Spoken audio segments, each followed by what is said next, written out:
Assalamualaikum warahmatullahi wabarakatuh. Kali ini kita akan membahas tentang waliullah yang paling nyeleneh di Indonesia. Yang pertama adalah Habib Syekh bin Mustafa Al-Bahar, salah satu wali Janzab yang paling nyeleneh. Siapa yang tidak kenal dengan sosok ini? Beliau adalah juriah Rasulullah SAW yang akrab dengan sebutan Habib Wansehan. Orang yang seringkali disebut-sebut oleh para ulama dan habaib sebagai waliullah yang janzab, yang juga sangat sering menghilang. Beliau sangat susah dicari karena sering berpindah-pindah tempat dengan cepat. Bahkan Habib Umar bin Hafiz, dikala asyik-asyiknya mengajar santri di Pariaman, sering berkata, "Kita kedatangan waliullah Wansehan, kita kedatangan waliullah Wansehan," tetapi tidak seorang santri pun melihatnya. Ada satu hal lagi yang paling mengherankan. Ketika azan maghrib berkumandang, tepat di depan musola, Al-Habib Wansehan berteriak-teriak sambil bermain gitar. Sontak, hal tersebut membuat sang marbot masjid pun marah. Kemudian dengan lancangnya sang marbot masjid itu mencaci maki Habib Wansehan. Habib Wansehan pun menarik kepala sang marbot, kemudian dibenamkannya kepala tersebut ke dalam ketiaknya. Sungguh kejadian yang menakjubkan. Sang marbot masjid pun menangis lalu berkata, "Aku melihat Ka'bah." Kemudian sang marbot masjid pun meminta maaf kepada Habib Wansehan. Ada satu kisah lagi. Ketika akan diadakan acara maulid, seorang santri akan berangkat ke acara maulid tersebut. Kebetulan dia melewati kediaman Habib Wansehan, lalu menyapa Habib Wansehan, "Ayo Bib, kita berangkat ke maulid, kok masih duduk-duduk saja?" Tiba-tiba saja Habib Wansehan memarahinya. "Sudah sana, kamu berangkat duluan, makanya ajak-ajak sana kiai kamu berangkat duluan." Santri itu pun tidak berkomentar panjang-panjang, karena dia telah mengetahui derajat makom kewalian Habib Wansehan. Ia pun berangkat bergegas ke acara maulid. Ketika sampai di acara maulid, sungguh membuatnya takjub. Ia pun berkata, "Subhanallah," sambil menggeleng-gelengkan kepalanya. Ternyata, Habib Wansehan sudah berada di posisi paling depan menerima para jamaah sambil berkata, "Ayo, ayo, tafadol, tafadol, tafadol." Ketika santri itu bersalaman dengan Habib Wansehan berkata kepadanya, "Maaf ya, aneh sampai duluan. Ayo, ayo, tafadol, tafadol." Setelah selesai acara maulid, seperti biasanya para jamaah pun menyantap makanan. Tiba-tiba Habib Wansehan pun datang mengacak-ngacak makanannya. Dia mencicipi makanan itu satu persatu. Makanan tersebut lalu diacak-acak. Para ulama, kiai dan habaib yang telah mengetahui kesaktian Habib Wansehan hanya tersenyum saja melihatnya. Namun, bagi orang yang baru pertama kali melihat Habib Wansehan pasti mengira bahwa itu adalah orang gila.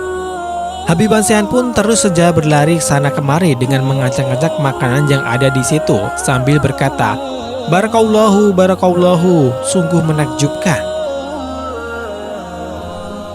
Wali yang kedua adalah Kiai Khoilur Rahman, biasa dipanggil Rariru. Beliau merupakan ulama yang sering didatangi ulama dari berbagai pelosok dunia. Tak hanya itu, warga biasa pun sering datang untuk meminta barokah, mulai dari soal pengurusan pernikahan sampai meminta obat alternatif.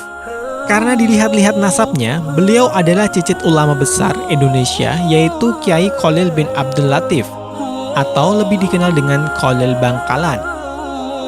Bergelar Syekh Kona karena Kiai Khalil adalah guru besar mayoritas ulama Indonesia. Masyarakat Madura menilai Rariru sudah dalam makom janzab. Dalam terminologi, janzab merupakan satu tingkat proses untuk mencapai tingkat karomah istimewa yang biasa disebut wali. Namun sebagian masyarakat menilai Rariru sudah mencapai makom wali. Mana yang benar? Wallahu a'lam bishawab. Yang pasti, dia memang luar biasa. Penampilannya yang sangat bersahaja, bahkan jauh dari kehidupan normal. Hal ini membuat hati orang yang melihatnya bergetar. Wajahnya yang memancarkan cahaya ilahi bagai magnet kehidupan. Beliau membuat orang yang melihatnya lupa akan segala gemerlap dunia. Beliau adalah orang yang zuhud, hidupnya hanya untuk Allah. Kebiasaannya hanya berkelana dari satu tempat ke tempat yang lain. Orang yang tak memahaminya bisa jadi mengira beliau adalah orang gila. Maklum saja, dengan penampilan yang sederhana terlebih perilakunya yang cenderung aneh. Kadang beliau hidup di tengah lautan, merendam diri sampai berhari-hari. Namun justru sikapnya inilah yang mengingatkan orang pada Nabi Khidir alaihi salam. Yang ketiga adalah Habib Abu Bakar bin As-Segaf. Beliau yang bertelanjang baju adalah wali Masjud Al-Habib Abu Bakar bin Segaf bin Abu Bakar As-Segaf, adalah cucu dari Al-Qutub Al-Habib Abu Bakar bin Muhammad As-Segaf. Habib Abu Bakar bin Segaf ini dikenal oleh warga sebagai orang yang sangat jarang memakai baju. Bahkan, orang yang melihatnya sekilas akan menganggapnya seperti orang gelandangan. Namun setiap orang yang pernah berjumpa dan bersalaman dengannya akan merasa kerinduan yang sangat besar. Al-Habib Abu Bakar bin Segaf ini diberi oleh Allah Subhanahu wa Ta'ala keistimewaan, yaitu air kencingnya berbau wangi, dan beliau mengurung diri di dalam kamar kurang lebih 15 tahun tanpa makan dan minum. Bahkan pernah beliau hanya memakai sarung dan loncat ke dalam sumur. Seketika yang tertinggal hanya sarungnya saja yang ada di dalam sumur.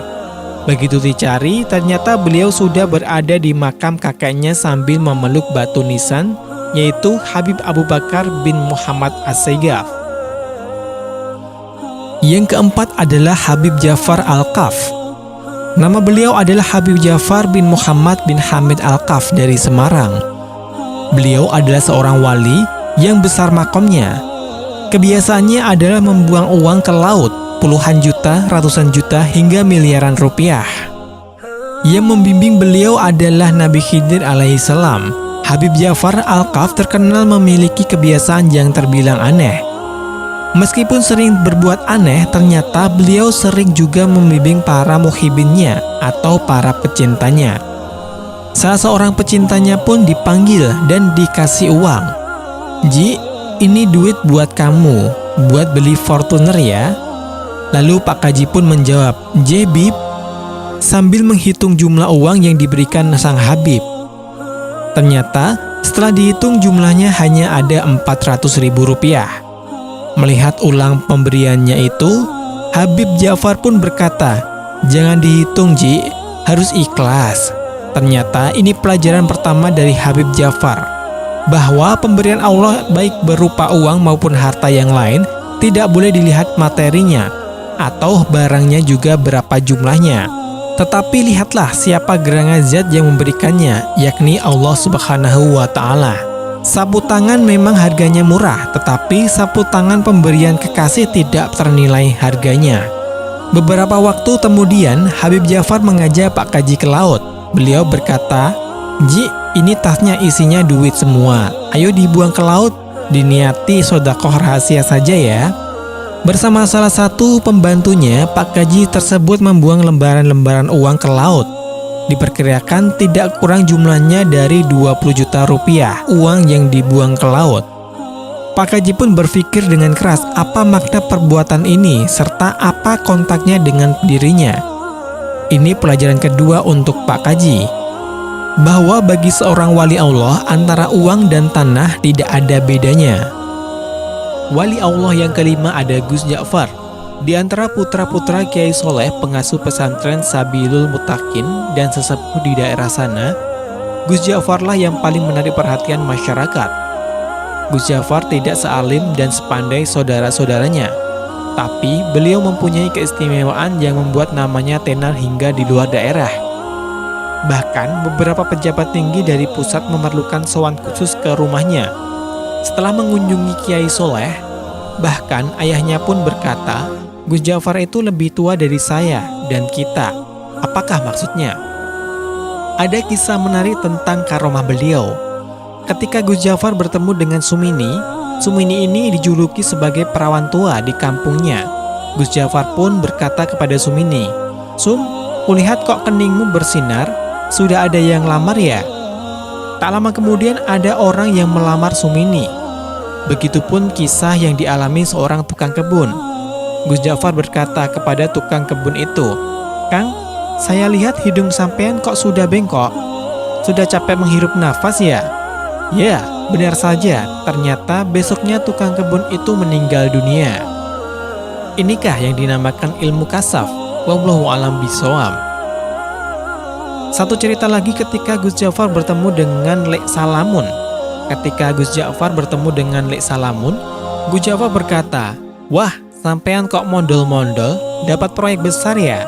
Pengakuan Lek Salamun padahal pada saat itu justru kantornya sedang kempes-kempesnya. Dan percaya atau tidak, keesokan harinya, Lek Salamun memenangkan tender yang diselenggarakan Pemda tingkat provinsi. Sungguh luar biasa. Itulah kisah para wali-wali Allah yang masjud di Indonesia. Ini bisa dijadikan pelajaran untuk kita semua. Jangan menganggap remeh dan menganggap rendah orang-orang yang terlihat hina. Beliau-beliau memang terlihat aneh. Perilakunya begitu di luar akal manusia. Tapi, tanpa kita ketahui beliau-beliau adalah wali-wali Allah. Orang-orang yang memiliki ilmu tinggi, mari hormati mereka. Sedangkan orang yang awam justru malah mengatakan mereka itu adalah orang gila. Wassalamualaikum warahmatullahi wabarakatuh.